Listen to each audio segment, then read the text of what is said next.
Hentikan air matamu wahai nak dara, sayanglah air mata tertuang di sana.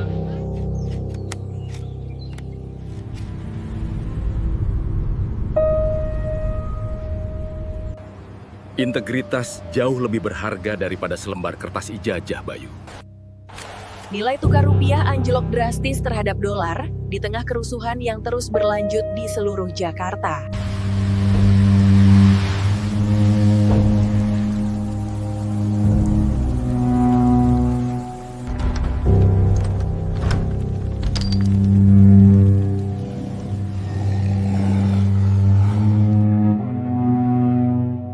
Bayu tidak pernah menyangka bahwa kemeja rapi pemberian majikannya akan menjadi saksi bisu sebuah perjalanan menuju ujung kewarasan manusia di tengah lebatnya hutan Borneo.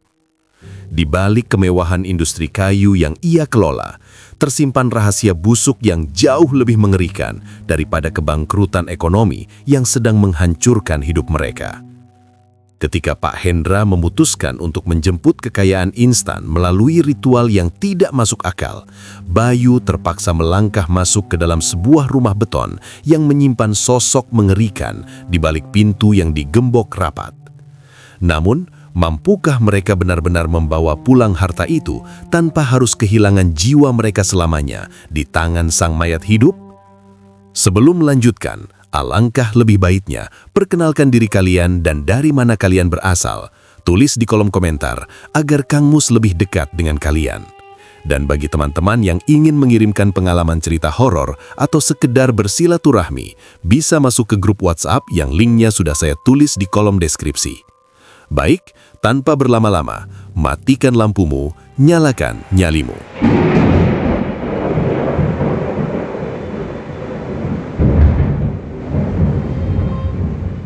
Udara pagi di pedalaman Kalimantan pada tahun 1987 terasa begitu menusuk tulang. Kabut tebal masih menggantung rendah menyelimuti tajuk pohon raksasa yang berdiri membisu dalam kegelapan. Di sebuah gubuk dengan dinding papan yang mulai lapuk dimakan usia, Bayu terbangun sebelum ayam jantan sempat berkokok. Suara derit pelan dari amben bambu tempatnya berbaring mengiringi helaan napas panjang yang terasa berat. Di sampingnya, dua adik perempuannya masih terlelap, tidak menyadari bahwa hari itu adalah momen di mana kakak laki-laki mereka akan mengambil keputusan besar yang mengubah masa depannya. Bayu melangkah menuju dapur yang hanya beralaskan tanah. Di sana, ibunya sudah sibuk mengikat botol plastik bekas dan mempersiapkan pisau penyadap karet. Wajah wanita itu tampak jauh lebih tua dari usia aslinya. Garis keriput di dahinya adalah peta penderitaan yang ia lalui sejak ayah Bayu meninggal beberapa tahun silam. Ibunya bekerja sebagai penyadap karet di kebun milik tetangga, sebuah pekerjaan yang mengharuskannya bertaruh nyawa melawan ular kobra dan nyamuk malaria hanya demi upah yang seringkali tidak cukup untuk membeli 1 liter beras. Bayu berdiri mematung di ambang pintu dapur, memandangi punggung ibunya yang semakin membungkuk. Keheningan pagi itu terasa mencekam sebelum akhirnya ia memberanikan diri untuk bicara. "Ibu, Bayu tidak akan pergi ke sekolah hari ini," ucapnya dengan suara rendah namun terdengar sangat yakin. Tangan ibunya yang gemetar saat mengasah pisau mendadak terhenti. Beliau memutar tubuh, menatap Bayu dengan mata yang mulai berkaca-kaca. Kecewa dan sedih bercampur menjadi satu di wajah senjanya. "Kenapa, Bayu? Kau selangkah lagi lulus sekolah menengah atas. Kakakmu di Palangkaraya sudah bersusah payah mencari tambahan biaya kuliah sambil bekerja. Jangan biarkan pengorbanannya menjadi sia-sia hanya karena kau menyerah sekarang." Suara ibunya terdengar bergetar, mencoba membujuk. Bayu mendekat, lalu memegang tangan ibunya yang kasar karena pekerjaan berat setiap hari. "Tapi ibu sudah tidak kuat lagi bekerja sendirian. Aku anak laki-laki di rumah ini, Bu. Tidak pantas jika aku terus duduk di bangku sekolah, sementara punggung ibu semakin membungkuk memikul beban kami semua.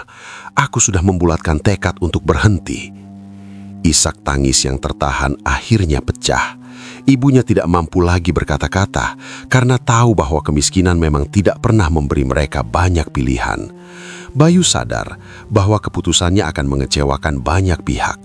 Namun perut yang lapar tidak bisa diajak bernegosiasi dengan idealisme pendidikan. Baginya, menyelamatkan nyawa keluarganya jauh lebih mendesak daripada mengejar selembar ijazah yang belum tentu bisa langsung menghasilkan uang. Beberapa minggu setelah resmi putus sekolah, Bayu mulai mencari pekerjaan ke sana kemari. Keberuntungan kecil akhirnya datang melalui seorang kawan lama yang menginformasikan bahwa seorang pengusaha kaya di kota sedang mencari tenaga untuk merawat taman luas di rumah pribadinya. Tanpa membuang waktu, Bayu segera mendatangi alamat tersebut. Nama pengusaha itu adalah Pak Hendra. Beliau merupakan pemilik industri pengolahan kayu sukses yang namanya sangat disegani di seluruh wilayah Kalimantan. Ketika Bayu pertama kali menginjakkan kaki di halaman rumah Pak Hendra, ia merasa seperti memasuki dimensi yang berbeda. Pagar besi yang tinggi menjulang, pilar rumah yang kokoh, serta rimbunnya berbagai tanaman hias yang tertata rapi membuat Bayu merasa sangat kecil dan tidak berarti. Bayu diterima bekerja, dan ia menunjukkan dedikasi yang luar biasa sejak hari pertama. Ia tidak hanya sekedar menyiram bunga atau memotong rumput secara asal-asalan. Bayu memperlakukan setiap jengkal tanah di kebun itu dengan penuh kasih sayang, seolah-olah itu adalah miliknya sendiri. Ketulusan dan kerja kerasnya ternyata tidak luput dari pengamatan tajam Pak Hendra. Dari balik jendela balkon di lantai 2, sang saudagar sering memperhatikan pemuda itu bekerja di bawah terik matahari tanpa pernah terlihat mengeluh sedikit pun. Pak Hendra adalah pria yang sangat unik. Meskipun hartanya melimpah dan aset perusahaannya tersebar di 4 daerah berbeda, ia tetap dikenal sebagai sosok yang rendah hati dan membumi. Suatu sore, saat matahari mulai tergelincir di ufuk barat, Pak Hendra turun langsung ke taman. Beliau membawa segelas air dingin dan memberikannya langsung kepada Bayu yang sedang menyeka keringat di dahinya. "Minumlah dulu Bayu, istirahat sejenak," ujar Pak Hendra ramah sambil duduk di kursi taman. "Terima kasih Pak, saya hanya ingin menyelesaikan bagian ini sedikit lagi," jawab Bayu tulus sambil menerima gelas tersebut. Pak Hendra memperhatikan cara Bayu berbicara dan menatap lawan bicaranya. Beliau melihat ada kecerdasan dan ketenangan yang tidak biasa dimiliki oleh pemuda seusianya. Setelah terdiam beberapa saat, Pak Hendra kembali bersuara. "Bayu, aku sering memperhatikanmu bekerja. Kau punya bakat dan ketelitian yang lebih dari sekedar mengurus tanaman atau memotong rumput." Bayu menunduk sopan. "Saya hanya mencoba melakukan yang terbaik untuk membalas kebaikan Bapak karena sudah memberi saya pekerjaan." "Aku serius, Bayu. Mulai besok, kau tidak perlu lagi bekerja di kebun ini. Ikutlah aku ke kantor pusat pengolahan kayu. Aku ingin kau melihat dan belajar bagaimana kami bekerja di sana. Taman ini biar diurus oleh orang lain saja," ucap Pak Hendra dengan nada tegas namun penuh kepercayaan. Kalimat itu menjadi pintu gerbang bagi kehidupan baru Bayu. Ia yang semula hanya terbiasa dengan bau tanah dan leketnya getah karet, kini mulai bersentuhan dengan aroma kayu gergajian dan gemuruh mesin pengolah yang besar. Pak Hendra membimbingnya secara perlahan namun pasti. Beliau mengajari Bayu cara membaca laporan logistik, mengawasi para buruh di lapangan, hingga memahami dasar-dasar manajemen perusahaan. Bayu ternyata seorang pembelajar yang sangat cepat. Kekulangan dalam hal pendidikan formal ia tutupi dengan semangat kerja keras yang berlipat ganda. Ia sering menghabiskan waktu lebih lama di kantor untuk mempelajari dokumen-dokumen lama demi memahami alur bisnis sang majikan. Kejujurannya dalam bekerja membuat Pak Hendra semakin terkesan. Seiring berjalannya waktu, hubungan mereka berkembang dari sekedar atasan dan bawahan menjadi seperti ayah dan anak didik. Pak Hendra melihat potensi kepemimpinan yang sangat besar dalam diri Bayu. Di sisi lain, Bayu memandang Pak Hendra sebagai pahlawan yang telah mengangkat derajat keluarganya dari kubangan kemiskinan yang kelam.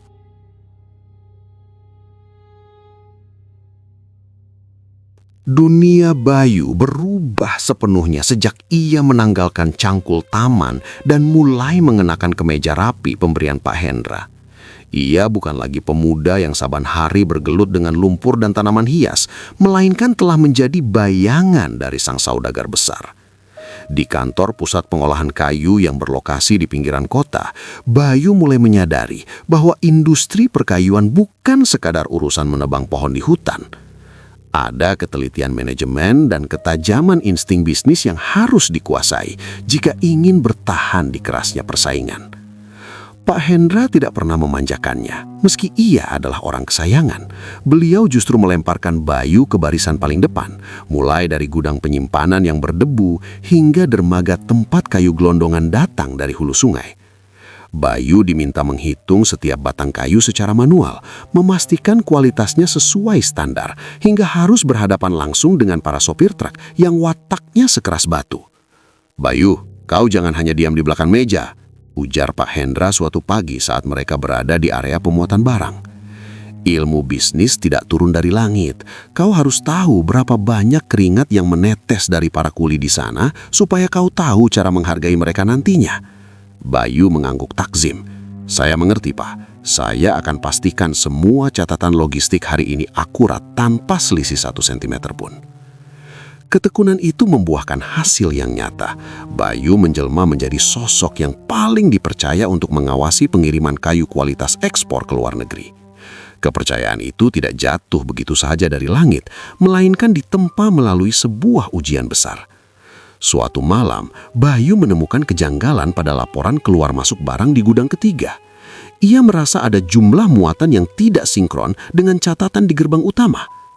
Alih-alih melapor secara gegabah atau menggunakan kekerasan untuk menggertak para penjaga, Bayu memilih cara yang lebih cerdik. Ia melakukan pengintaian mandiri dan menyusun data laporan yang sangat akurat selama 1 minggu penuh. Saat bukti sudah terkumpul bahwa ada oknum internal yang mencoba menggelapkan kayu berkualitas tinggi, Bayu menyodorkan data tersebut langsung kepada Pak Hendra. "Ini data perbandingannya, Pak. Ada selisih 15 batang kayu meranti kualitas utama setiap pengiriman tengah malam," lapor Bayu dengan tenang namun tegas. Pak Hendra memeriksa berkas tersebut dengan seksama. Beliau terdiam sejenak, lalu menatap Bayu dengan binar mata yang penuh rasa bangga. "Kau melakukannya dengan sangat rapi, Bayu. Tanpa keributan, tanpa adu fisik. Itulah cara seorang profesional bekerja." Skandal itu berhasil dibongkar dan oknum yang terlibat diberhentikan secara tidak hormat. Sejak kejadian di gudang ketiga tersebut, Pak Hendra semakin yakin bahwa pemuda yang ia temukan di kebunnya adalah mutiara yang sangat berharga. Bayu tidak lagi dianggap sebagai asisten biasa, melainkan mulai dipersiapkan untuk memegang tanggung jawab yang jauh lebih besar. Selama bertahun-tahun kemudian, Bayu menyerap setiap tetes ilmu dari Pak Hendra layaknya spons yang haus akan air. Ia belajar bagaimana menghadapi pejabat pemerintah dengan diplomasi yang luas, mempelajari teknik bernegosiasi dengan pembeli asing yang sangat menuntut, hingga memahami cara memelihara loyalitas ribuan karyawan. Pak Hendra selalu menanamkan satu prinsip utama dalam benak Bayu, bahwa bisnis adalah soal manusia, bukan sekadar deretan angka di atas kertas. Kebaikan hati Pak Hendra yang rutin menyantuni fakir miskin dan anak yatim menjadi teladan harian bagi Bayu. Ia sering mendampingi sang majikan saat membagikan bantuan ke panti asuhan atau perkampungan kumuh di sekitar lokasi pabrik. Dari sana, Bayu melihat sisi lain dari kekuasaan dan kekayaan, bahwa harta yang melimpah hanya akan bermakna jika bisa memberikan manfaat bagi orang lain yang sedang terjepit kesulitan. "Ingat, Bayu," kata Pak Hendra saat mereka menempuh perjalanan pulang dari sebuah panti asuhan. "Uang bisa datang dan pergi dalam sekejap mata, tapi rasa hormat dari orang-orang yang pernah kau bantu akan menetap selamanya. Jangan pernah menjadi pengusaha yang hanya memikirkan perut sendiri." Bayu meresapi setiap kalimat itu dalam hatinya. Ia melihat bagaimana Pak Hendra memperlakukan kuli panggul dengan sapaan yang sama hormatnya seperti saat menyapa menteri. Hal itu membentuk karakter Bayu menjadi pemimpin yang tegas namun memiliki empati tinggi. Di bawah bimbingan sang mentor, Bayu bertransformasi sepenuhnya. Dari seorang buruh kebun yang dahulu merasa rendah diri, kini ia telah menjadi asisten manajer yang disegani oleh ratusan karyawan di seluruh penjuru Kalimantan. Jabatan barunya menuntut Bayu untuk sering bepergian ke luar kota, meninjau lahan konsesi hutan dan memastikan rantai pasokan kayu tetap lancar. Ia mulai memahami peta kekuatan ekonomi di daerah tersebut. Setiap tantangan yang datang, mulai dari kendala cuaca yang membuat sungai surut hingga masalah perizinan yang rumit, diselesaikannya dengan kepala dingin. Ibunya di kampung tidak henti-hentinya bersyukur melihat perubahan drastis pada anak laki-lakinya. Setiap kali Bayu pulang dengan membawa buah tangan dan uang belanja yang lebih dari cukup, sang ibu selalu berpesan agar ia tidak lupa daratan. Namun, Bayu tetaplah Bayu yang dahulu, rendah hati dan sangat menghormati Pak Hendra sebagai orang yang telah memberinya nyawa kedua dalam hal ekonomi. Keberhasilan demi keberhasilan terus diraih. Perusahaan kayu milik Pak Hendra mencapai masa keemasan dengan keuntungan yang melonjak tajam. Bayu menjadi kunci utama di balik kelancaran operasional perusahaan tersebut. Kepercayaan yang diberikan Pak Hendra kepadanya kini sudah pada tahap di mana Bayu diberikan wewenang untuk mengambil keputusan strategis tanpa harus selalu menunggu persetujuan tertulis. Namun, di tengah segala kenyamanan dan rasa bangga atas pencapaian itu, Bayu seringkali merasa ada sesuatu yang mengintai di kejauhan. Dunia bisnis yang ia jalani terkadang menunjukkan sisi gelapnya yang tidak terduga. Ia melihat bagaimana persaingan bisa mengubah kawan menjadi lawan dalam hitungan detik. Ia juga mulai menyadari bahwa posisi tinggi yang ia tempati saat ini memiliki risiko yang sama besarnya dengan keuntungan yang didapatkan. Pak Hendra sering mengajaknya berbicara dari hati ke hati di balkon rumah mewah tempat Bayu dulu pernah memotong rumput. Di sana, sambil menatap hamparan hutan Kalimantan yang masih luas, mereka berbagi mimpi dan kekhawatiran. Bayu merasa telah memiliki segalanya, namun ia tidak pernah menyangka bahwa semua kejayaan ini hanyalah sebuah pengantar menuju babak kehidupan yang jauh lebih kelam. Persahabatan dan ikatan kerja antara Bayu dan Pak Hendra seolah tidak tergoyahkan oleh apapun. Mereka adalah kombinasi sempurna antara pengalaman sang senior dan semangat membara sang junior.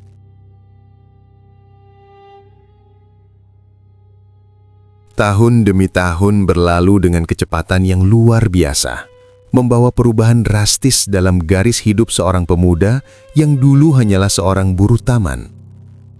Pada saat Bayu menginjak usia 24 tahun, Pak Hendra memberikan sebuah kejutan besar yang secara resmi mengubah sejarah hidupnya. Di hadapan beberapa manajer senior di kantor pusat, Pak Hendra mengumumkan keputusan yang sangat berani. Beliau menyerahkan tanggung jawab penuh atas salah satu anak perusahaan besar yang bergerak di bidang pengolahan kayu lapis kepada Bayu. Jabatan direktur muda kini resmi disandangnya. Bayu sempat dilanda keraguan yang sangat hebat saat mendengar pengumuman tersebut. Ia merasa pundaknya belum cukup kuat untuk memikul beban sebesar itu. Setelah pertemuan berakhir, ia menemui Pak Hendra di ruang kerja pribadi sang saudagar untuk mengutarakan kegelisahannya. "Bapak, apa tidak sebaiknya posisi ini diberikan kepada orang lain yang memiliki gelar sarjana? Saya sadar diri, Pak. Saya bahkan tidak memiliki ijazah sekolah menengah atas," ujar Bayu dengan suara yang sedikit bergetar karena rasa rendah diri yang masih tersisa. Pak Hendra bangkit dari kursi kebesarannya, berjalan menghampiri Bayu, lalu menepuk bahu pemuda itu dengan mantap. Beliau menatap mata Bayu dengan sorot yang penuh keyakinan. "Bayu, dengarkan aku baik-baik. Aku sudah melihat ribuan orang dengan gelar sarjana yang hanya pintar bicara, tapi nol dalam integritas. Perusahaan ini tidak butuh sekedar kertas bertanda tangan rektor.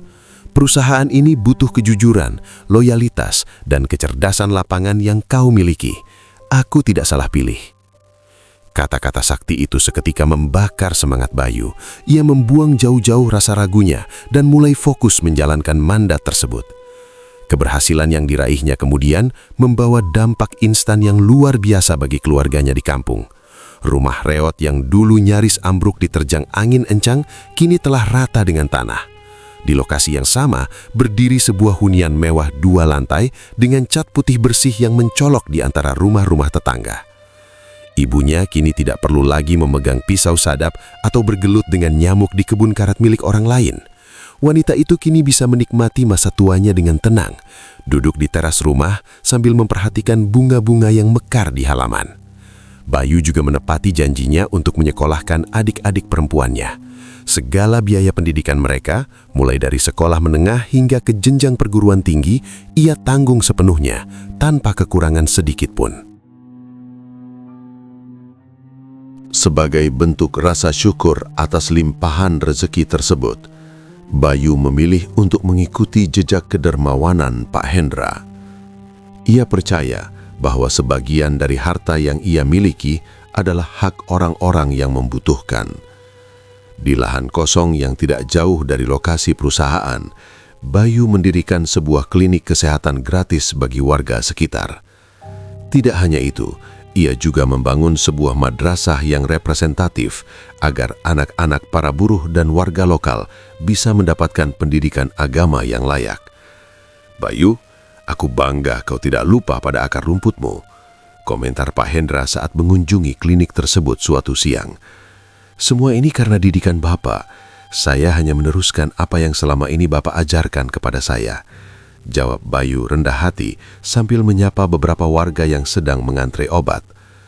Di bawah kepemimpinan Bayu yang energik dan inovatif, omset perusahaan meningkat sangat pesat dalam waktu yang relatif singkat.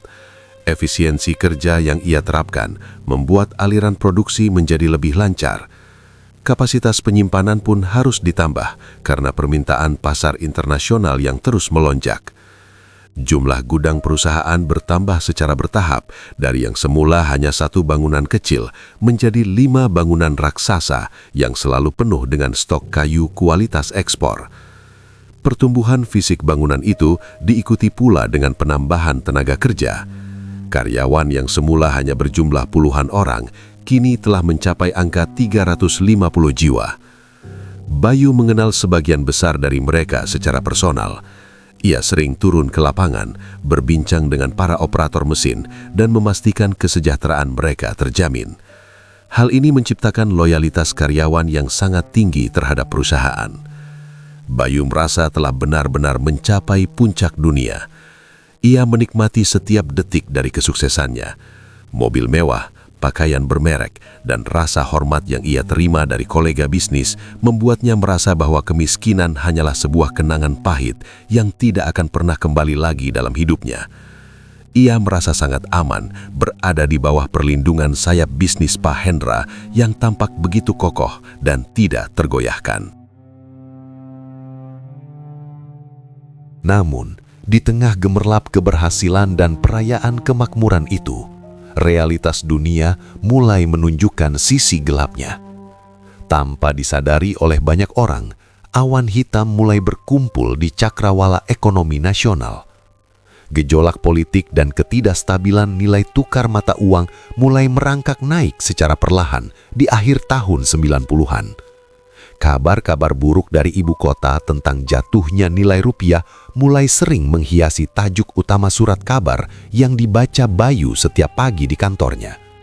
Suatu sore, saat sedang memeriksa laporan keuangan yang menunjukkan angka keuntungan fantastis, Pak Hendra masuk ke ruangan Bayu dengan ekspresi wajah yang tidak seperti biasanya. Beliau tidak tersenyum, melainkan tampak gelisah sambil memegang sebuah laporan dari Bank Sentral. "Bayu, kau sudah dengar kabar tentang kurs hari ini?" tanya Pak Hendra sambil duduk di depan meja Bayu. Bayu mendongak, sedikit terkejut dengan nada suara majikannya. "Saya dengar ada sedikit gejolak, Pak. Tapi bukannya kontrak ekspor kita menggunakan mata uang asing? Bukankah itu justru menguntungkan bagi kita?" Pak Hendra menggelengkan kepala dengan pelan. "Secara teori memang begitu. Tapi jika seluruh sistem perbankan nasional goyah, tidak ada yang benar-benar diuntungkan.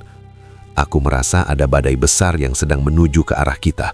Badai yang bisa menghancurkan apapun yang dilewatinya, tidak peduli seberapa kuat pondasi yang telah kita bangun."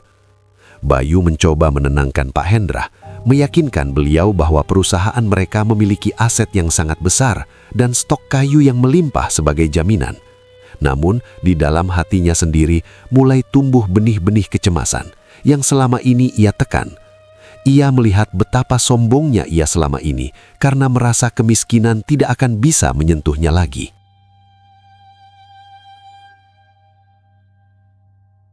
Tahun 1998 datang bukan dengan keceriaan, melainkan dengan membawa badai yang tidak pernah terbayangkan sebelumnya. Langit ekonomi nasional mendadak gelap. Nilai mata uang rupiah merosot tajam hingga ke titik terendah, membuat harga-harga kebutuhan pokok melambung tinggi dalam hitungan hari. Kepanikan terjadi di mana-mana.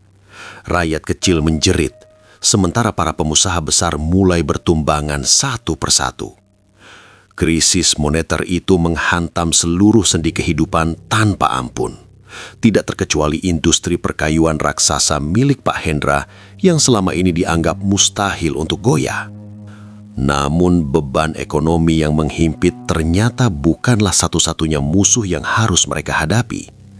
Di saat perusahaan sedang berjuang keras untuk sekedar bertahan hidup di tengah hantaman badai, sebuah kenyataan pahit yang jauh lebih menyakitkan terungkap ke permukaan. Sebuah pengkhianatan besar terjadi di dalam jantung kekuasaan Pak Hendra sendiri. Beberapa orang kepercayaan yang sudah bekerja selama puluhan tahun dan sudah dianggap seperti keluarga, ternyata melakukan penggelapan dana secara terstruktur dan sangat rapi. Mereka memanfaatkan celah dalam sistem keuangan perusahaan saat pengawasan melemah akibat krisis. Miliaran rupiah uang perusahaan raib tanpa jejak dalam waktu singkat.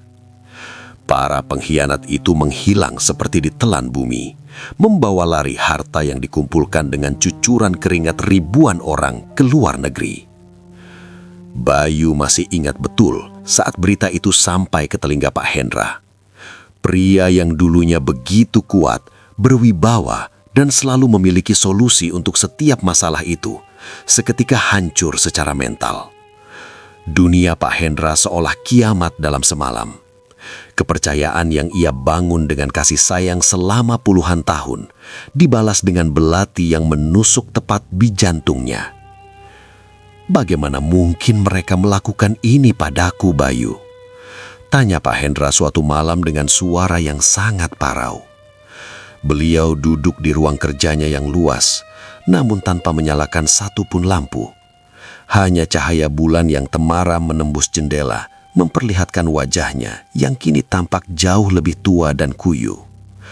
Bayu berdiri di dekat meja kerja, merasa sesak melihat kondisi mentornya.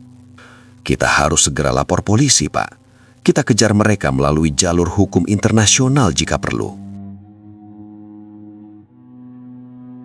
Pak Hendra tertawa kecil, namun tawa itu terdengar sangat getir dan hampa. Uangnya sudah hilang, Bayu. Harga diri perusahaan ini juga sudah hancur. Orang-orang yang aku percaya untuk menjaga berangkas justru yang membukanya untuk pencuri. Aku sudah tidak tahu lagi siapa yang bisa aku percaya di dunia ini. Sejak hari itu, Pak Hendra berubah menjadi sosok yang sangat rapuh dan penuh curiga kepada siapapun. Imperium bisnisnya yang megah mulai runtuh berantakan.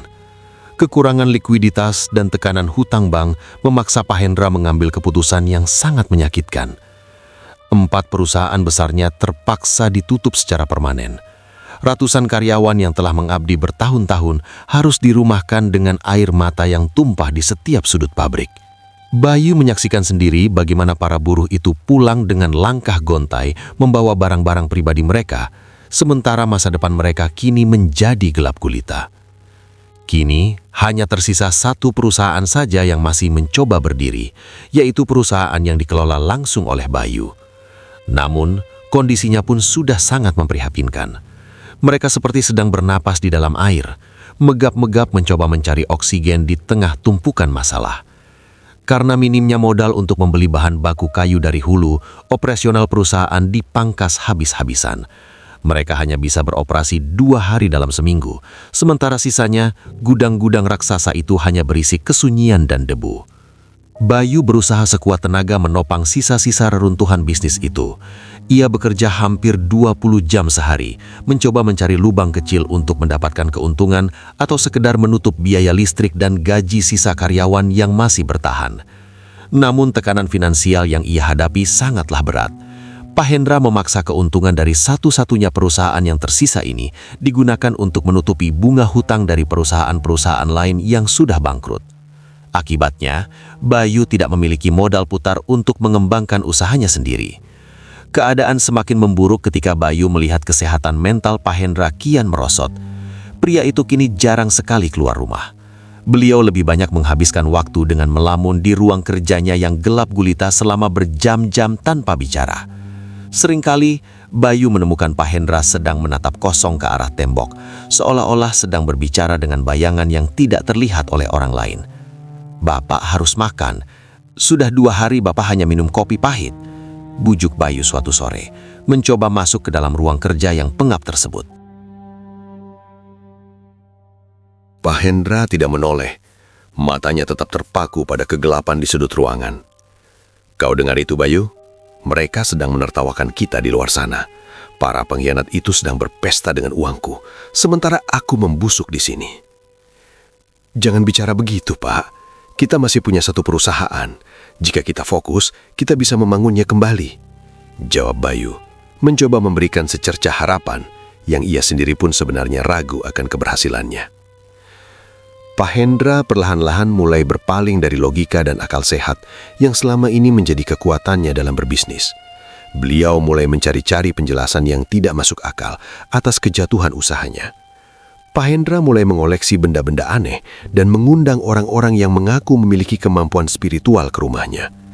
Bayu merasa ngeri melihat perubahan itu.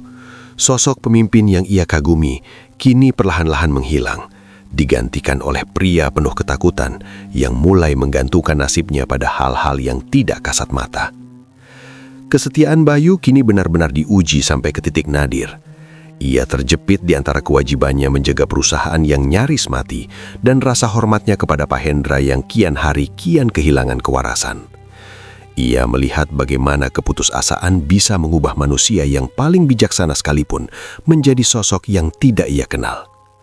Setiap hari, Bayu harus berhadapan dengan tumpukan tagihan yang menuntut pembayaran, suara mesin pabrik yang kian jarang terdengar. Suatu sore, saat matahari mulai meredup dan menyisakan warna merah saga yang suram, Pak Hendra memanggil Bayu untuk menemuinya di ruangan kerja pribadi. Saat melintasi ambang pintu, Bayu mencium aroma kemenyan yang samar bercampur dengan bau ruangan pengap yang jarang mendapatkan sirkulasi udara. Itu adalah aroma yang sangat asing dan tidak pernah ada sebelumnya di dalam rumah tersebut. Pak Hendra duduk di kursi kebesarannya, namun tubuhnya tampak jauh lebih kecil dan bungkuk dibandingkan biasanya. "Bayu, duduklah," ujar Pak Hendra dengan suara yang sangat parau. Matanya yang cekung tampak merah dan kurang tidur.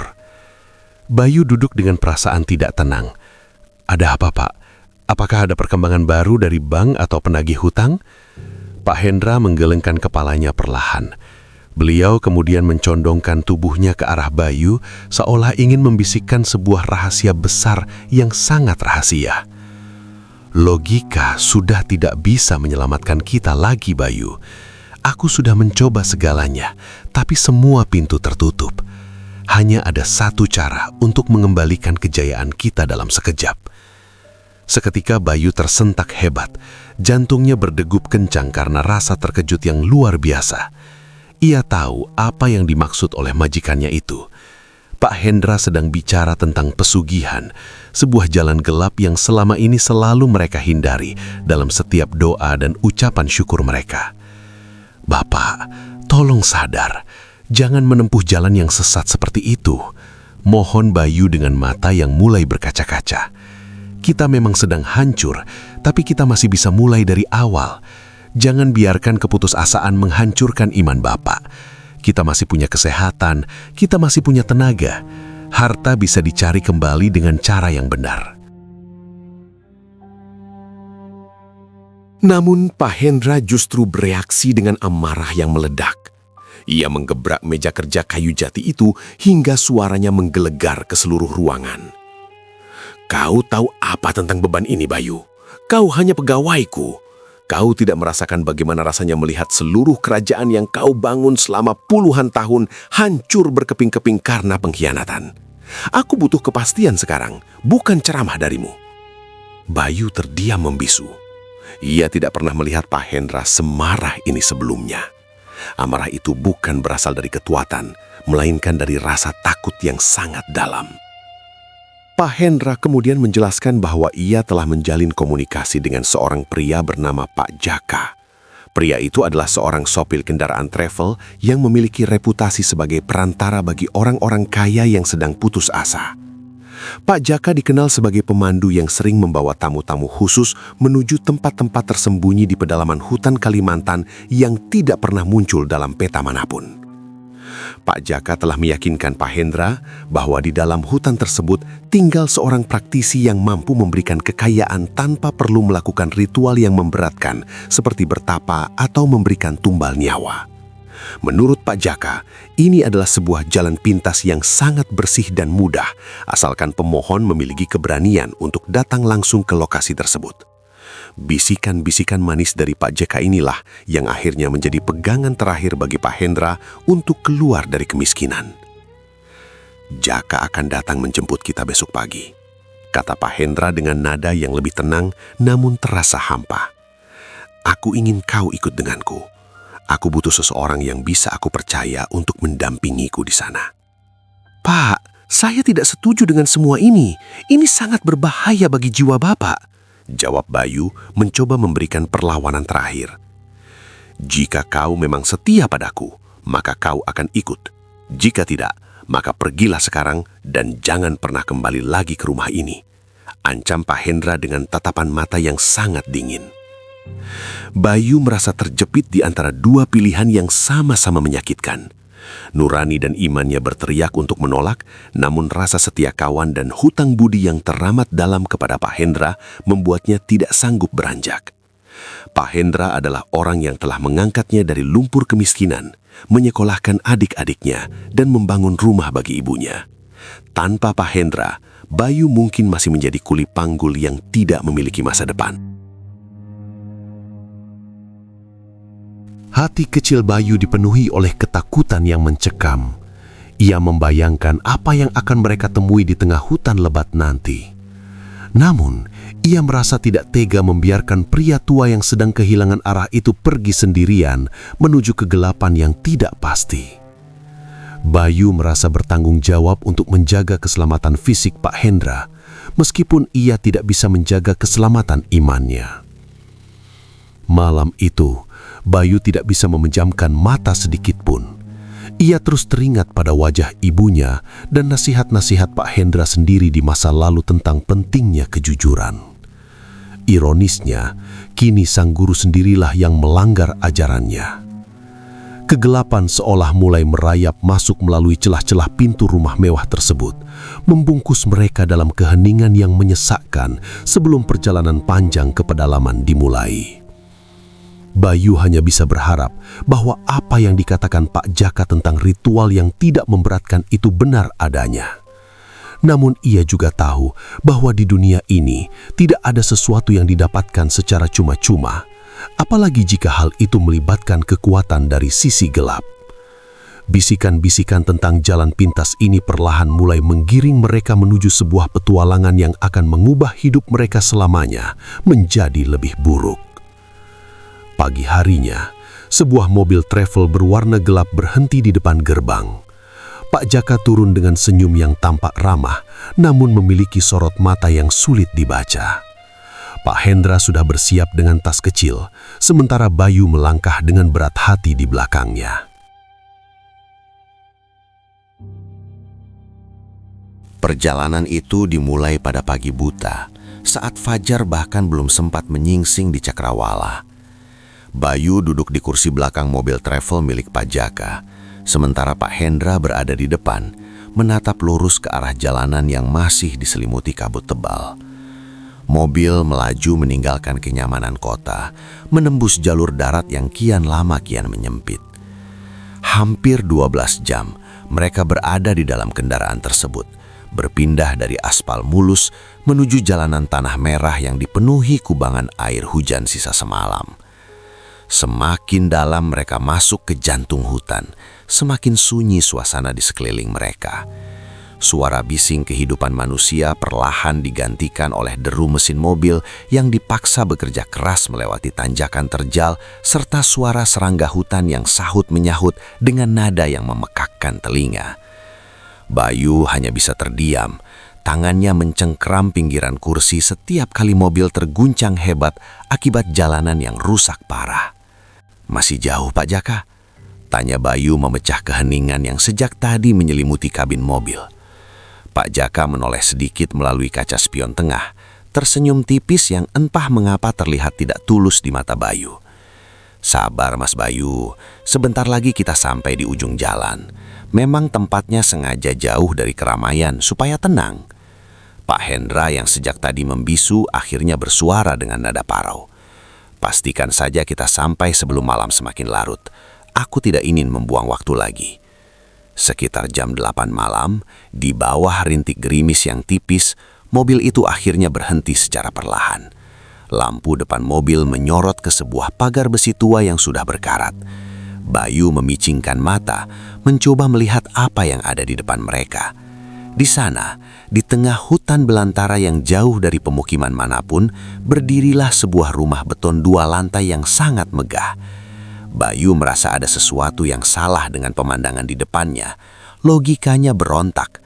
Bagaimana mungkin ada rumah semewah ini dibangun di lokasi yang bahkan tidak terjangkau oleh aliran listrik pemerintah atau jaringan telepon? Lokasi ini sangat terpencil, butuh waktu belasan jam hanya untuk mencapai pasar terdekat. Rumah itu terlihat kusam dan sangat kurang terawat. Dinding yang dulunya berwarna putih kini berubah menjadi kelabu, ditumbuhi lumut tebal dan tanaman merambat yang menjalar liar seperti jemari yang mencoba mencekik bangunan tersebut. Rumput liar di halaman depannya sudah tumbuh setinggi lutut orang dewasa, menutupi jalan setapak menuju pintu utama. Hanya ada satu ruangan di lantai bawah yang memancarkan cahaya lampu kuning redup, menciptakan bayangan-bayangan panjang yang menari di dinding luar. "Kita sudah sampai, Pak Hendra," ujar Pak Jaka sembari mematikan mesin mobil. Keheningan hutan seketika menyergap mereka, terasa lebih berat dari sebelumnya. Pak Jaka turun terlebih dahulu, diikuti oleh Pak Hendra yang tampak tergesa-gesa. Bayu ragu sejenak sebelum akhirnya ikut melangkah keluar. Udara hutan malam itu terasa sangat dingin, menusuk hingga ke tulang rusuk. Pak Jaka memberikan isyarat dengan lambaian tangan agar mereka mengikuti langkahnya melewati rimbunnya rumput liar. "Ingat, tetap tenang dan jangan bicara sembarangan di dalam," bisik Pak Jaka sesaat sebelum mereka mencapai pintu kayu besar yang tampak sangat kokoh. Aura dingin dan mencekam menyambut mereka saat pintu itu terbuka perlahan dengan suara derit yang panjang. Ruang tamu rumah itu sangat luas, namun terasa pengap. Di tengah ruangan, duduk seorang wanita yang tampak sangat kontras dengan kondisi rumah yang terbengkalai. Wanita itu bernama Ibu Ratna. Tubuhnya mungil, namun ia mengenakan perhiasan emas dan permata dalam jumlah yang tidak masuk akal. Kalung emas berlapis-lapis melingkar di lehernya, sementara hampir seluruh jemarinya dihiasi cincin dengan mata berlian yang berkilauan tertimpa lampu remang. Ibu Ratna menatap mereka dengan sorot mata yang tajam namun hampa. Senyumnya terkembang secara mekanis, seolah ia sudah biasa menerima tamu-tamu seperti mereka. "Selamat datang Pak Hendra, saya sudah menunggu kedatangan Anda," ujar Ibu Ratna dengan suara lembut yang justru membuat bulu kuduk Bayu meremang. Pak Hendra tampak terpaku. Matanya tidak bisa lepas dari perhiasan emas yang dikenakan wanita itu. "Jadi, benar apa yang dikatakan Jaka? Anda bisa membantu saya mengembalikan apa yang sudah hilang?" Ibu Ratna tertawa kecil. Suara tawanya terdengar kering dan hambar. "Emas-emas yang saya pakai ini adalah bukti kecil, Pak. Harta adalah hal yang paling mudah didapatkan di sini, asalkan Anda siap untuk menerima apa yang kami tawarkan. Silakan duduk. Kita harus bicara secara mendalam tentang kesepakatan ini." Bayu berdiri di belakang kursi Pak Hendra, merasa sangat tidak nyaman. Ia memperhatikan sekeliling ruangan. Meskipun banyak barang mewah, semuanya tertutup debu tipis. Tidak ada foto keluarga di dinding, tidak ada tanda-tanda kehidupan yang normal. Hanya ada kesunyian yang mencekam di antara mereka. "Siapa pemuda ini?" tanya Ibu Ratna sambil menunjuk ke arah Bayu. "Dia tangan kanan saya, orang yang paling saya percaya," jawab Pak Hendra cepat. Ibu Ratna mengangguk pelan. Kepercayaan adalah hal yang langka. Tapi di sini, kepercayaan saja sudah cukup. Anda butuh keberanian untuk melihat kenyataan yang ada di balik kemewahan ini.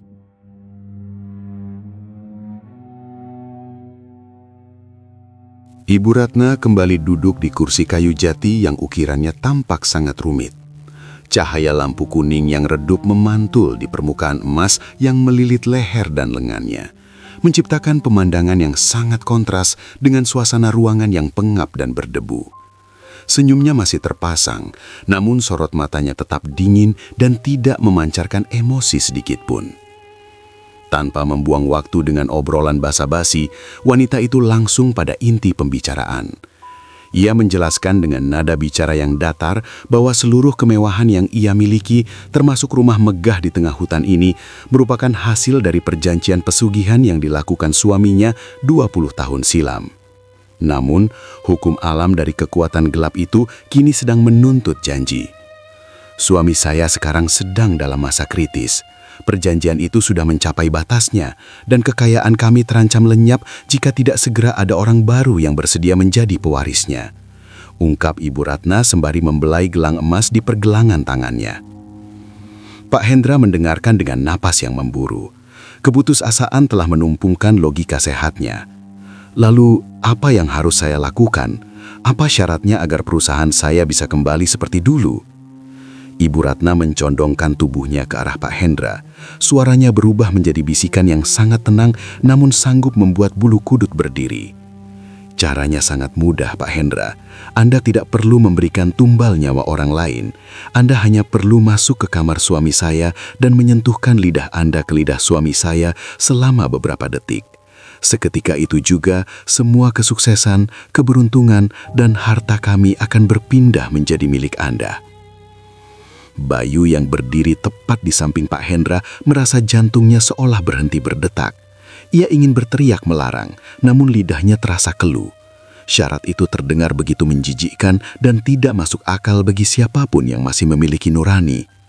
Sebagai tanda keseriusan saya, sambil melirik ke arah anak laki-lakinya yang berdiri di sudut gelap, saya akan memberikan uang tunai sebesar 150 juta rupiah malam ini juga.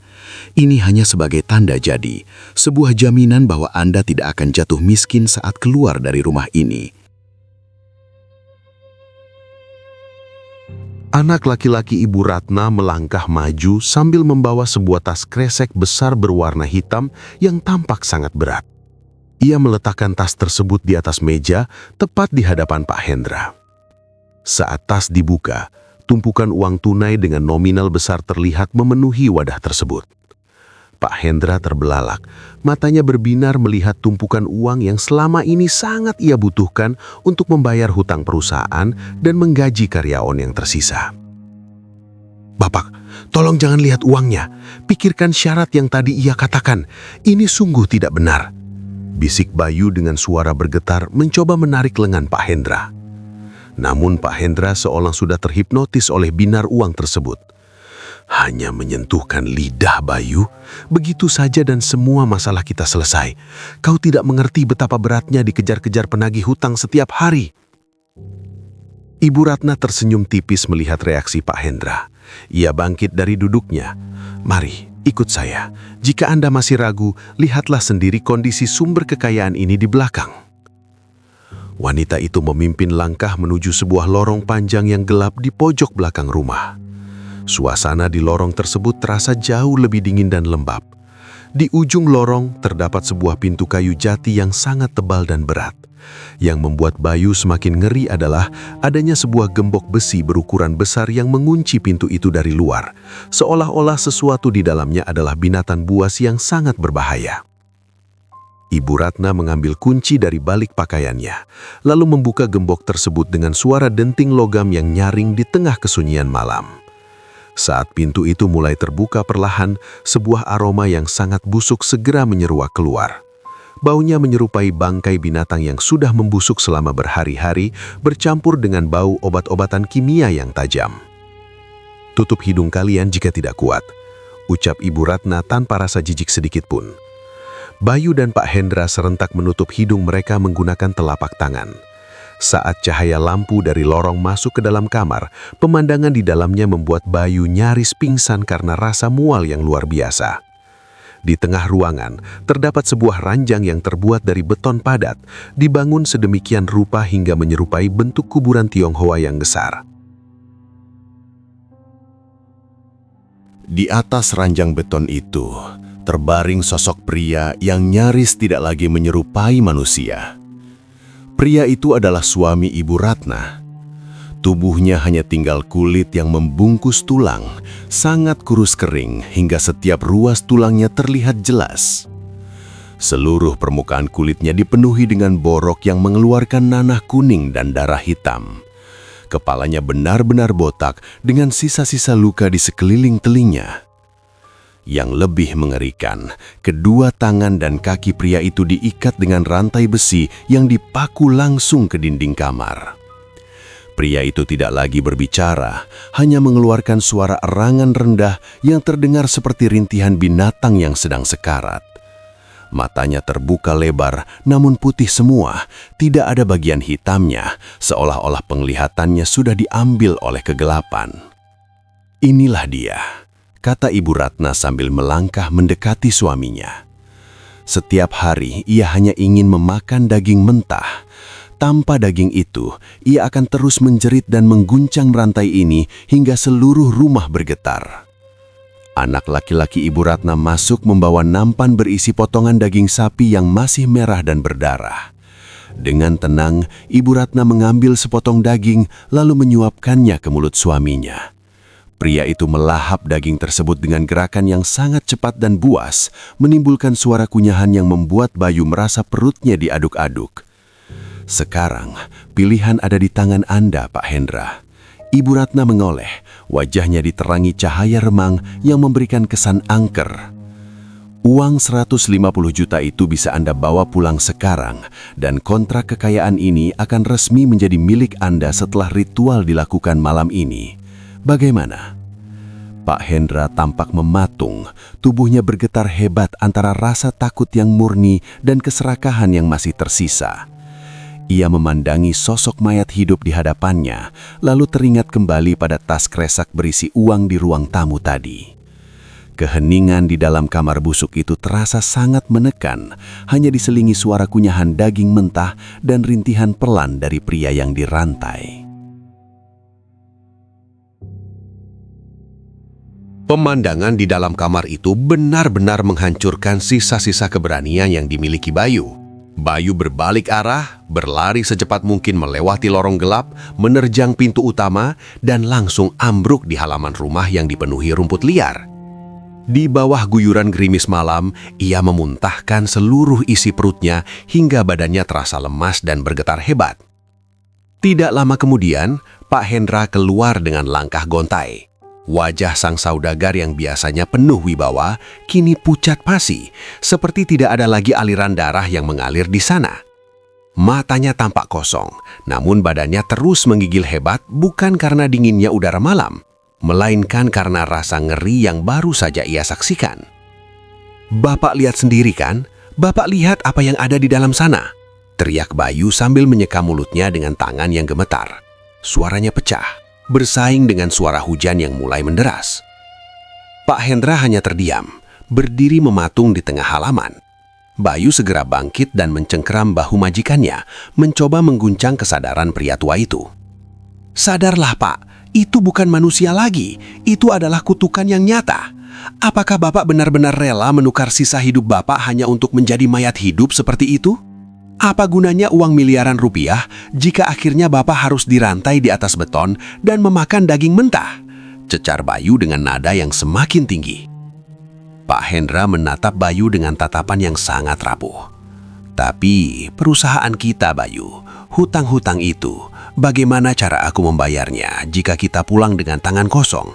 Tas uang di dalam sana bisa menyelamatkan kita sekarang juga. Persetan dengan uang itu, Pak. Bayu berteriak tepat di depan wajah Pak Hendra. Kita kehilangan harta, tapi kita masih punya martabat. Jika Bapak mengambil pesugihan itu, Bapak bukan hanya kehilangan kekayaan, tapi Bapak kehilangan nyawa dan jiwa Bapak selamanya. Saya lebih baik melihat Bapak jatuh miskin dan hidup di gubuk reot daripada harus menyuapi Bapak daging mentah di dalam kamar terkutuk itu. Kata-kata Bayu seolah menjadi tamparan keras yang menyentak kembali kesadaran Pak Hendra yang sempat tertutup oleh awan gelap keserakahan. Pak Hendra tertunduk, bahunya terguncang hebat saat ia mulai terisak di tengah guyuran hujan. Ketakutan yang murni akhirnya meruntuhkan segala ambisi buta yang tadi sempat membakar hatinya.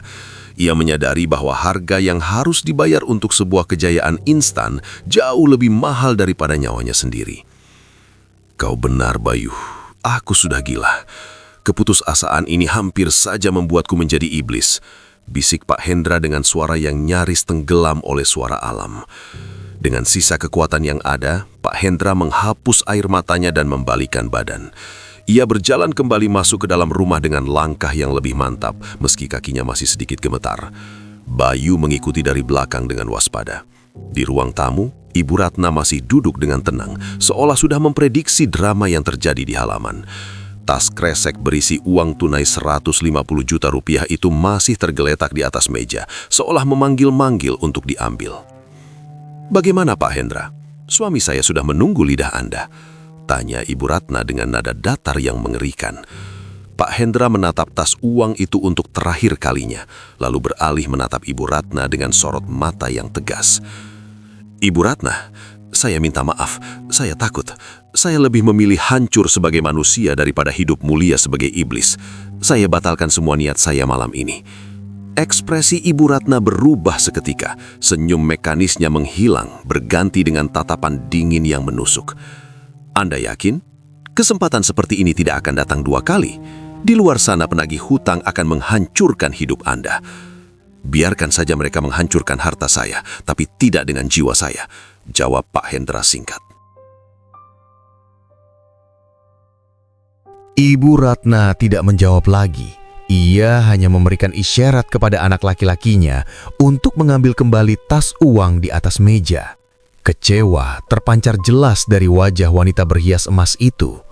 Namun ia tidak melakukan tindakan apapun untuk menghalangi mereka. Ternyata Pak Hendra adalah orang ke-14 yang mundur di detik-detik terakhir karena tidak sanggup melihat kondisi sang suami. "Pergilah sebelum hutan ini benar-benar menutup jalan pulang kalian," ucap Ibu Ratna dingin.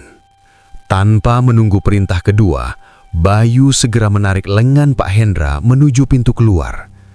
Pak Jaka, yang sejak tadi hanya diam di sudut ruangan, segera bergerak menuju mobil travelnya. Mereka bertiga masuk ke dalam kendaraan dengan terburu-buru. Mesin mobil menderu keras di tengah keheningan hutan Borneo yang mencekam. Selama perjalanan keluar dari hutan, tidak ada satupun dari mereka yang berani bersuara. Pak Jaka fokus mengemudikan mobil melewati jalanan tanah yang licin dan berlumpur. Sementara Pak Hendra hanya menyandarkan kepalanya ke kaca jendela dengan mata terpejam. Bayu terus menoleh ke belakang, memastikan bahwa rumah beton megah itu benar-benar tertutup oleh rimbunnya pepohonan dan kegelapan malam. Pak Hendra, yang kini telah mendapatkan kembali kejernihan pikirannya setelah perjalanan mengerikan itu, mengambil keputusan paling sulit dalam hidupnya. Ia menyadari bahwa memaksakan imperium kayu itu tetap berdiri hanya akan menambah tumpukan hutang yang kian mencekik. Dengan sisa martabat yang ia miliki, Pak Hendra mulai menjual hampir seluruh aset pribadinya. Tanah, koleksi mobil mewah, hingga simpanan emas dilepas demi melunasi kewajiban bank, dan yang terpenting bagi beliau, memberikan pesangon yang layak bagi ratusan karyawan yang telah dirumahkan. Bayu berdiri di samping Pak Hendra saat kunci-kunci gudang raksasa itu diserahkan kepada pihak bank. 5 bangunan besar yang dulu menjadi saksi bisu kejayaan mereka kini tampak kosong dan sunyi. Papan nama perusahaan diturunkan, menandakan bahwa imperium kayu yang dibangun selama puluhan tahun itu kini resmi tinggal sejarah. "Bapak tidak menyesal?" tanya Bayu saat mereka berjalan meninggalkan area pabrik untuk terakhir kalinya. Pak Hendra menoleh, tersenyum tipis dengan wajah yang tampak lebih ringan meski garis lelah tidak bisa disembunyikan. "Menyesal untuk apa, Bayu? Harta-harta ini hanyalah titipan yang memang sudah waktunya diambil kembali. Aku justru merasa bersyukur. Bayangkan jika malam itu aku mengambil tas uang di rumah Ibu Ratna. Mungkin saat ini aku tidak sedang berjalan bersamamu, melainkan sedang merintih dalam rantai." Bayu mengangguk, merasakan kebenaran dalam ucapan tersebut. Namun kehidupan harus tetap berjalan. Kemiskinan mulai membayangi mereka kembali secara nyata. Rumah mewah milik Pak Hendra yang menjadi simbol kesuksesannya di masa lalu akhirnya disita oleh pihak bank. Beliau pindah ke sebuah rumah kontrakan sederhana di pinggiran kota, tempat yang jauh dari hiruk-pikuk kaum elit yang dulu selalu mengerumuninya. Namun, di balik keruntuhan material tersebut, ada sebuah kedamaian baru yang ditemukan. Pak Hendra tidak lagi terobsesi untuk mengumpulkan tumpukan uang atau memperluas kekuasaan. Waktunya kini lebih banyak dihabiskan untuk beribadah di masjid kecil dekat kontrakannya dan berkumpul bersama anak cucunya. Sifat curiga yang sempat merasuki jiwanya saat awal krisis telah lenyap, berganti dengan ketenangan seorang pria yang telah berdamai dengan takdirnya. Beberapa bulan kemudian, Pak Hendra memanggil Bayu. Beliau mendapatkan tawaran dari seorang kerabat jauhnya untuk membantu mengelola sebuah lahan tambang batu bara skala kecil di wilayah pedalaman Kalimantan yang lain. Modal yang tersisa sangatlah sedikit, hampir tidak berarti jika dibandingkan dengan modal mereka saat di industri kayu dulu. Namun, semangat Pak Hendra kembali menyala, kali ini dengan niat yang jauh lebih murni.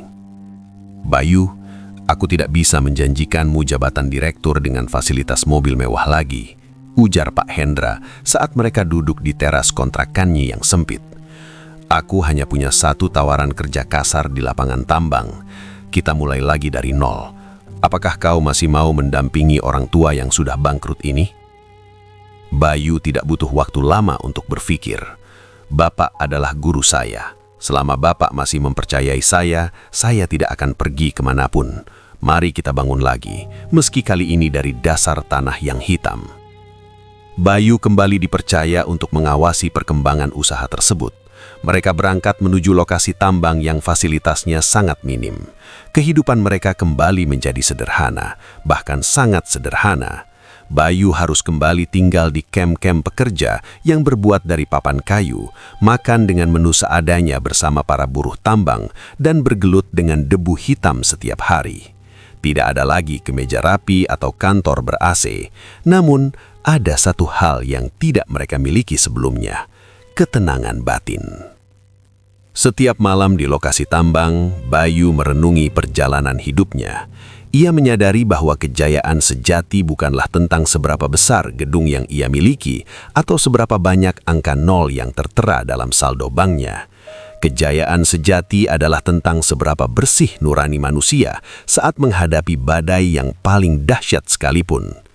Ia melihat Pak Hendra kini jauh lebih bahagia meski hanya mengenakan kaos oblong dan sandal jepit saat memantau alat berat bekerja. "Dulu aku merasa hebat karena punya segalanya," kata Pak Hendra suatu malam saat mereka duduk di depan api unggun di lokasi tambang. Tapi ternyata merasa cukup adalah kekayaan yang paling sulit didapatkan. "Terima kasih sudah menarikku keluar dari kegelapan di hutan waktu itu, Bayu.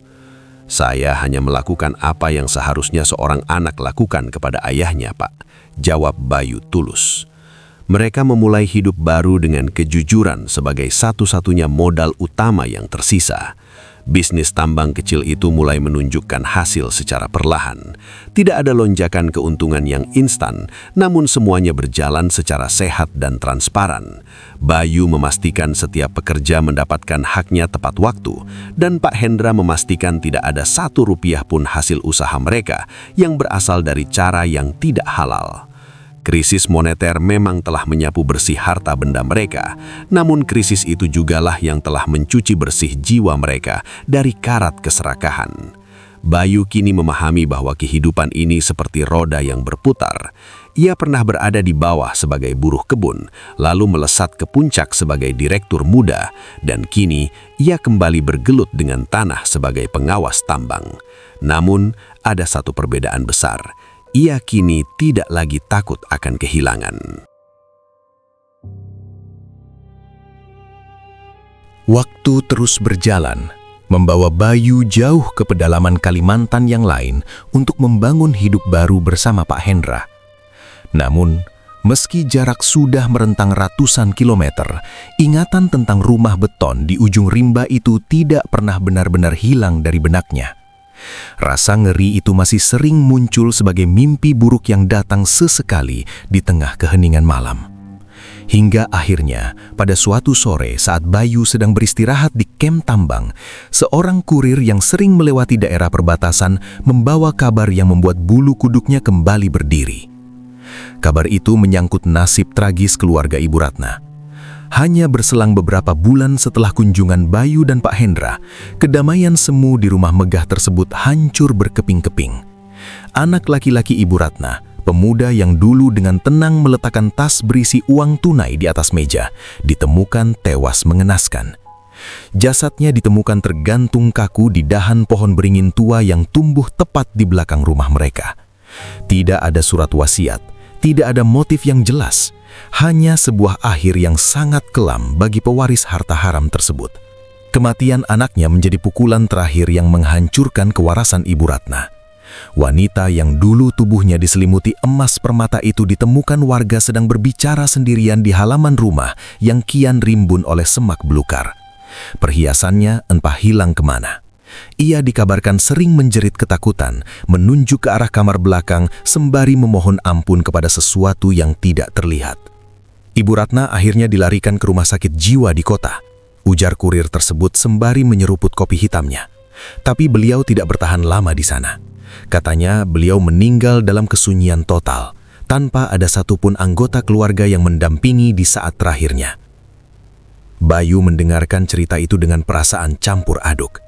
Ia teringat akan wajah sombong wanita itu saat menawarkan kekayaan instan. Namun, ada satu pertanyaan yang mengganjal di hatinya dan segera ia utarakan kepada sang kurir. Lalu bagaimana dengan suaminya, pria yang dirantai di dalam kamar itu? Tanya Bayu dengan nada suara yang tertahan. Kurir itu meletakkan gelasnya, wajahnya berubah menjadi sangat serius. Itulah misteri yang paling besar, Mas Bayu. Setelah kabar kematian Ibu Ratna tersebar, warga desa yang paling dekat dengan lokasi tersebut memberanikan diri untuk masuk ke dalam rumah.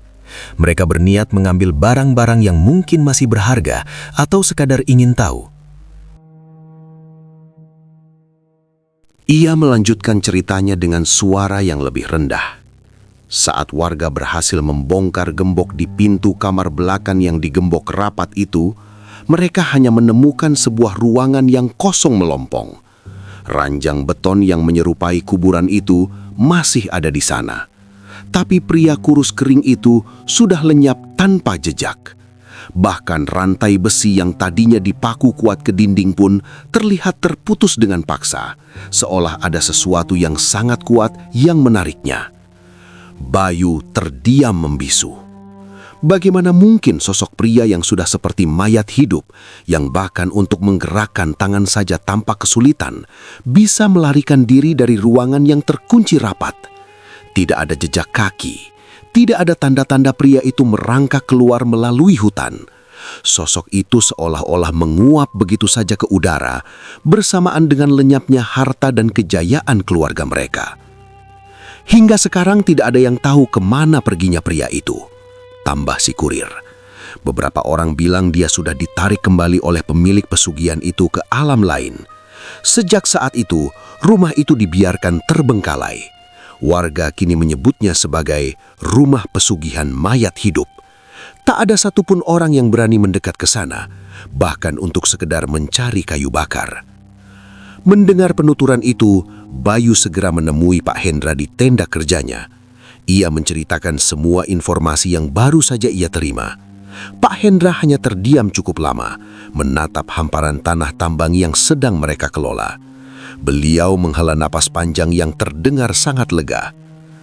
"Kau lihat, Bayu, itulah yang hampir saja terjadi pada kita," ucap Pak Hendra dengan suara rendah.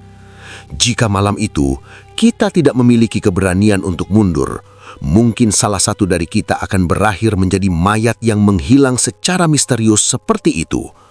Tuhan masih sangat menyayangi kita dengan cara mengambil semua harta kita agar jiwa kita tetap selamat." "Saya setuju, Pak. Setidaknya sekarang kita bisa tidur dengan nyenyak tanpa takut ada rantai yang menanti kita di ujung hayat," jawab Bayu tulus. Kisah kelam ini kemudian Bayu ceritakan kembali kepada Awang Sang Alang, seorang putra daerah yang sedang mengumpulkan catatan sejarah dan mitos dari tanah Borneo. Bayu ingin pengalaman pahitnya ini menjadi sebuah peringatan keras bagi siapa saja yang merasa putus asa dalam menghadapi kesulitan hidup. Ia ingin dunia tahu bahwa tidak ada jalan pintas yang benar-benar memberikan kebahagiaan. Kini, Bayu menjalani hari-harinya dengan tenang sebagai pengawas tambang yang disegani. Ia mengelola setiap jengkal pekerjaan dengan penuh integritas dan kejujuran. Meski hidupnya tidak lagi bergelimang kemewahan seperti saat ia menjadi direktur muda di industri kayu, ia merasa jauh lebih kaya dalam arti yang sesungguhnya. Ia memiliki kedamaian batin yang tidak bisa dibeli dengan 150 juta rupiah atau bahkan miliaran rupiah sekalipun. Setiap kali ia merasa lelah dengan tuntutan pekerjaan, ia selalu teringat pada wajah pria kurus kering di dalam gubuk beton itu. Wajah yang dipenuhi borok dan mata yang putih seluruhnya itu menjadi pengingat abadi baginya. Wajah itu adalah simbol dari keserakahan manusia yang sudah melampaui batas hingga menghancurkan kodratnya sendiri sebagai makhluk Tuhan. Tanah Borneo yang luas dan hijau memang menyimpan kekayaan alam yang melimpah. Namun di balik keindahan rimba rayanya, ada rahasia-rahasia gelap yang sebaiknya tetap terkubur selamanya. Bayu telah belajar melalui cara yang sangat keras bahwa ada pintu-pintu di dunia ini yang tidak seharusnya dibuka. Ia memilih untuk tetap berjalan di jalur yang terang meski jalannya menanjak dan penuh dengan debu hitam tambang. Rumah di ujung rimba itu kini mungkin sudah tertutup sepenuhnya oleh tanaman merambat dan hutan yang kian liar. Namun bagi mereka yang tahu ceritanya, tempat itu akan selalu menjadi monumen bisu tentang keruntuhan sebuah keluarga yang mencoba menantang takdir dengan cara yang salah. Bayu menutup catatan masa lalunya dengan sebuah doa, berharap agar ia dan keluarganya selalu dijauhkan dari bisikan-bisikan jalan pintas yang merusak jiwa. Baginya, jejak hitam di tanah Borneo itu sudah cukup menjadi pelajaran seumur hidup.